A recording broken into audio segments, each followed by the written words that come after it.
Hello everyone and welcome back to my channel. My name's Rhiannon and today I'm filming my February TBR and the 8th round of Rhiannon's Bookish Bingo. This round is going to be quite a different one because in the month of February, Polathon is happening, and if you don't know what Polathon is, it's a readathon that will be happening in the first week of February, so from the 1st until the 7th. It's hosted by Jade over at JD Ray Reads and it involves reading a load of polar fantasy books. I have decided to participate in Polathon this year, but I am going to tell you guys my TBR for that after we do my monthly TBR with Bookish Bingo, so definitely stay tuned if you want to know what I'll be reading for Polathon. But if you guys are new here and don't actually know what Bookish Bingo is, it's a TBR game that I created where every month I spin a bingo cage which has 75 balls in it. Every ball on here has a number and every number corresponds to a prompt, and so whichever number comes out of the cage, I have to find a book relating to that specific prompt. If you do want more information about Bookish Bingo, I will leave the playlist linked up above and down below for you guys, so definitely check it out if you do want a more in-depth explanation. For now though, I am just going to dive into the video, starting off with our first spin.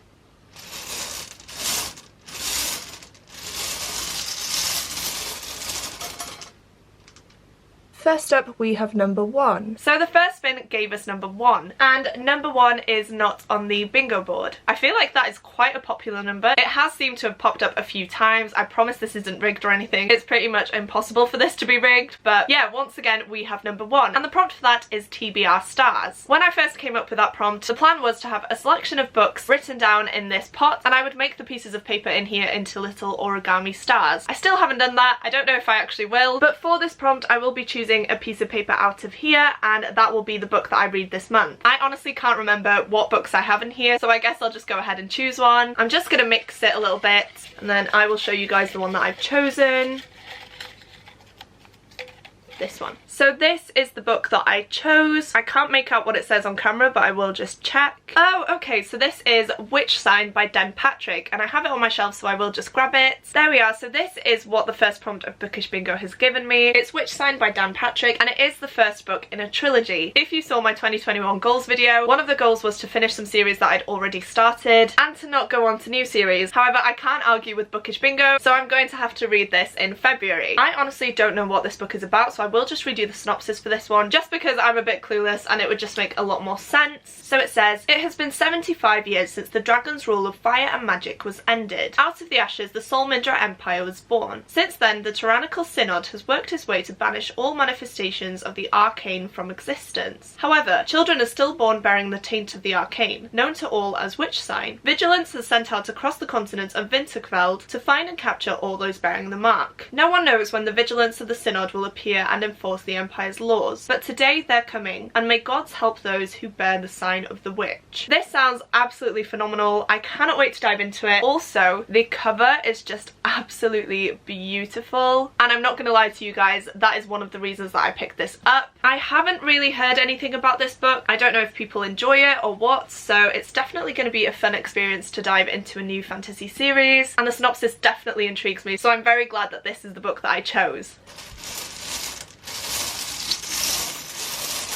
Next up, we got number 24. For all number 2, we got number 24. And once again, 24 is not on the bingo board. The prompt for that though is to read a book that is out of my comfort zone, and I have the perfect one for this. So if you guys keep up with my videos, you'll know that the last one I posted was my 2021 Classics TBR. I've been very interested in classics for years, but I've just never picked them up because they are far out of my comfort zone. I'm not used to reading them and I am quite intimidated by them, but this is a book that has so much hype around it. I know Spoops from Spoopy Hole commented on my classics video telling me that this book is amazing, and for that reason the book that I've chosen is The Great Gatsby by F. Scott Fitzgerald. Again, it's another one that I don't know too much about, but I believe that this is set during the Roaring Twenties, which is a time period that I absolutely love learning about. I think it's so fascinating to see how people lived, and I'm just checking the synopsis to make sure that I'm actually giving you a good description of the book. But yes, it says, through the narration of Nick Carraway, the reader is taken into the superficially glittering world of the mansions which lined the Long Island shore of the American seaboard in the 1920s, to encounter Nick's cousin Daisy, Jay Gatsby, and the dark mystery which surrounds him. The Great Gatsby is an undisputed classic of American literature from the period following the First World War, and is one of the great novels of the 20th century. That alone has made me so excited to pick up this book. It is also very short, but I do know that classics tend to be quite dense and hard to read, so we'll see how I get on with this, but I do plan on sitting down and powering through this one very, very soon.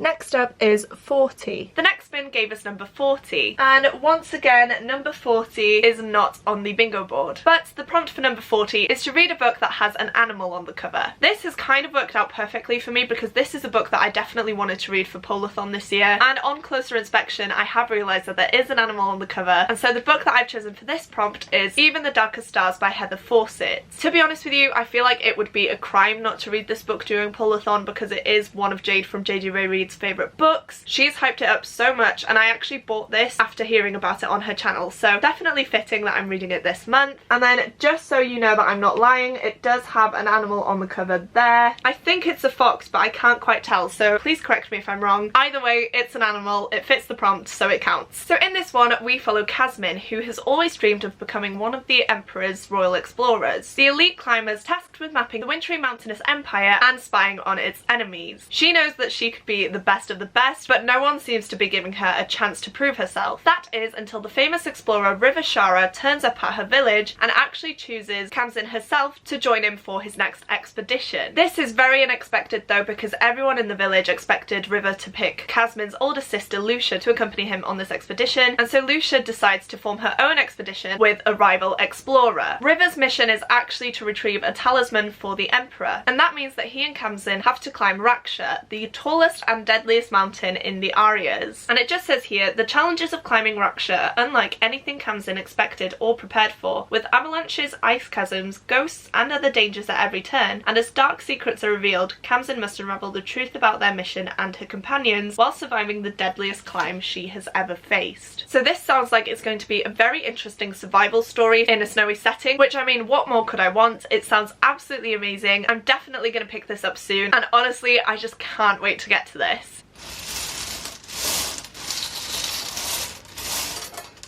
Next up is 69. Next up we got number 69, and once again 69 is not on the bingo board. We do have number 68, which is annoying, but unfortunately we still haven't crossed off anything from the board this month. But the prompt for 69 is to read a book that doesn't have a lot of hype. And for this one I've gone for Stealing Snow by Danielle Page. This is one that I've had on my shelves for a while now, and I honestly couldn't tell you why I haven't read this. It sounds absolutely amazing, but I think I've just always prioritised other books and just kind of forgotten about this one, so I'm very glad to be reading it this month. I'm really sorry that I'm turning to the synopsis again, but I feel like it would be so much easier and quicker than me trying to explain what this book is about. And so it says 17-year-old Snow has spent her life locked in Whittaker Psychiatric, but she isn't crazy. And that's not the worst of it. Her very first kiss proves anything but innocent, when Bale, her only love, turns violent. Despite Snow knowing that Bale would never truly hurt her, he is taken away, dashing her last hope for any sort of future in the mental ward she calls home. With nowhere else to turn, Snow finds herself drawn to a strange new orderly who whispers secrets in the night about a mysterious past and a kingdom that's hers for the taking, if only she can find her way past the iron gates to the tree that has been haunting her dreams. Beyond the tree lies Algid, a land far away from the real world, frozen by a ruthless king. And there too await the River Witch, a village boy named Kai, the charming thief Jagger, and a prophecy that Snow will save them all. This edgy reimagining of the Snow Queen by New York Times bestselling author Danielle Page begins the epic story of Snow's rise to villain, queen, and ultimate once upon a time heroine. Again, another one that I just cannot wait to get to. It sounds absolutely amazing. It has so many elements that I love in a story, and so I also feel like it's going to be a very fast read for me.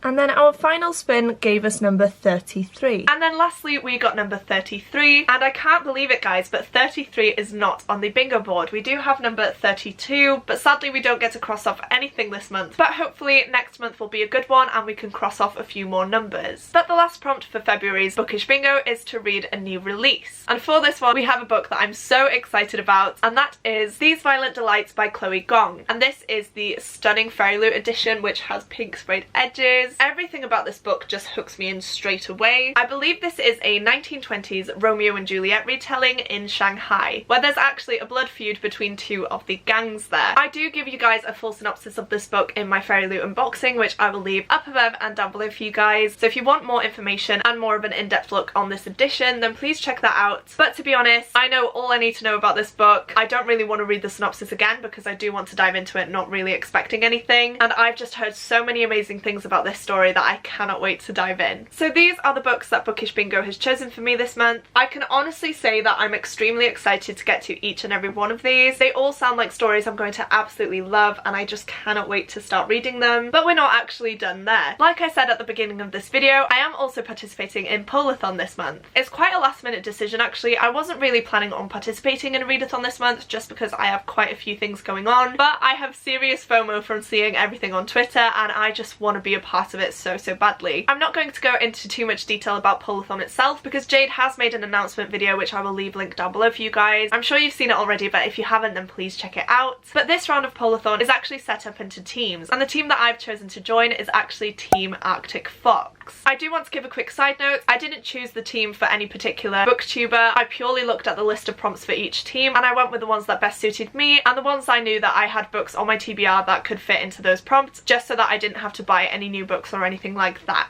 So the first prompt for Team Arctic Fox is to read a book with a silver cover. For this one I've gone for North Child by Edith Pateau. This cover is absolutely beautiful, and as you can see it does have a lot of silver on it, so that's why it fits in perfectly for this prompt. So I believe that in this story our main character Rose is considered to be quite an unusual child because she was born facing north, and the old stories say that because she was born facing north she will venture from home and embark on a dangerous journey. Making a pact with an enormous white bear, Rose travels on his back to a mysterious castle that holds a dark enchantment, a darker temptation, and the key to her true destiny. And it just says here, a beautiful epic story of destiny, magic and love, North Child will take you on an unforgettable adventure. And that's all I want, to be honest with you. I want to go on a snowy adventure that is filled with danger at every turn, and I feel like this is just going to be a really interesting book. The premise actually reminds me of Northern Lights by Philip Pullman. I don't think it's going to be anything similar to that. It's just the fact that there's a young girl who has to travel somewhere and she does this in the company of a white bear. This is a book that's more on the chunky side though, so hopefully it doesn't take me too long to get through, because obviously I only have a week to get through my Polarthon TBR, but I'm hoping that once I start reading this I won't want to stop. The next prompt is to read a book in a snowy setting, and for that one I've gone for Dark Matter by Michelle Paver. This is actually a ghost story, so if I do find myself being quite scared then I might put this down and pick up another book, but it's one that I've heard such good things about and really do want to get to. Again, for this one I am just going to read you the synopsis because there's no way I could explain this to you coherently. And so it says, London 1937. Jack is poor, lonely and desperate to change his life, so when he's offered the chance to join an Arctic expedition he jumps at it. Spirits are high as the ship leaves Norway, and at last they reach the remote uninhabited bay where they will camp for the next year. But the Arctic summer is brief. As night turns to claim the land, Jack feels a creeping unease. One by one his companions are forced to leave. Soon Jack will see the last of the sun, the sea will freeze and escape will be impossible. And Jack is not alone. Something walks there in the dark. So yeah, this sounds absolutely terrifying. I might have to schedule some sprints or something in order to read this book so I'm not alone. But like I said, this is one that's had so much praise. It's been on my shelves for quite a while and I thought now's the time to finally sit down and read it. And obviously it's a book in a snowy setting which fits the theme of Polathon. The next prompt is to read a retelling, and for this one I've chosen to read a book that I've already mentioned in this video, and that is Stealing Snow by Danielle Page. Like it mentions in the synopsis, this is a retelling of The Snow Queen. I've never actually read the original story of The Snow Queen before, but I'm very excited to dive into this one and see what Danielle Page creates out of it. The next prompt is to read a book that features icy magic in it. For this one I have decided to read Even the Darker Stars by Heather Fawcett. However, I'm not completely sure if there's icy magic involved in it. I am going to ask everyone on Twitter, so if you know, please do reach out to me. If that one doesn't count, I bet these have some sort of icy magic in them as well. But if all else fails, I'll be picking up Frostheart 2 by Jamie Litzler. I can't tell you much about this book because it is the second book in a series. However, in the first one, Frostheart, we follow a boy named Ash who is desperately awaiting for his parents to return. They actually left him to go on an expedition and have never been seen since. And so Ash has to be placed in the care of a load of different families, but the people of this village don't quite understand Ash, and so he gets passed on from family to family until he's put in the care of a yeti named Tobu. But when an accident reveals that Ash actually has some magical powers, he's whisked aboard the Frostheart, an explorer's sleigh with a daring crew who desperately need his help. But Ash also really needs their help as he tries to discover where his parents have gone whilst also mastering his new powers. I loved the first book when I read it. I did read it for Believathon, which is a middle grade readathon hosted by Gavin from How to Train Your Gavin. That happened in November last year and I had such a good time. I have been keeping off reading the second book though because people have said that it leaves off on quite a cliffhanger or it's upsetting or something like that, and until I have the next book in my hands I really am apprehensive about diving into this one. Like I said, this isn't set in stone. I might be reading Even the Darker Stars TBRs or any of the other books I've shown you, but this is definitely going to be my last resort. So if I find out that all the other books don't count towards this prompt, I will use this one. And then the last prompt for Team Arctic Fox, and the one prompt that everyone has to complete, is to read a polar fantasy. Now, as you've seen by my list, I do have quite a few that I could use for this, but I've actually chosen to read The Polar Bear Explorers Club by Alex Bell. This is another one that Jade absolutely loves, and again, one that I did pick up on her recommendation, so it's only fitting that I read it for her readathon. I know absolutely nothing about this, but it just says here, when Stella joins the Polar Bear Explorers on an expedition to the Icelands, her eyes are open to the world of danger, adventure, and snow pirates. Out in the icy wilds, there are giant yetis, magical golden geese, terrifying carnivorous cabbages, and important new friendships to be made. Join the explorers on an unforgettable adventure across the ice. This again just sounds like such a fun adventure story in a snowy setting, which are definitely some of my key buzzwords. Again, I've heard nothing but good things about this book and this series in general, and so I cannot wait to dive into this one. Right, so these are all the books that I'm planning to read in February, bearing in mind that it's the shortest month of the year and this is the biggest stack of books I've had on a TBR for a while. However, like I said, I'm very excited to get to all of these. The Polathon books will be read in the first week of February regardless, so hopefully my TBR will go down quite a bit after that. Please let me know down in the comments if you're also participating in Polathon this year, and if you have any TBR videos, I would love to check them out. I feel like readathons are always such a nice thing to get the community together, and so I definitely want to take this chance to interact with a load more people. Other than that though, that is it for today's video, guys. Please don't forget to click the like button if you like this video, as well as the subscribe button if you'd like to see more content from me. Thank you so much for watching, it truly does mean the world to me, and I will see you soon in my next video. Goodbye!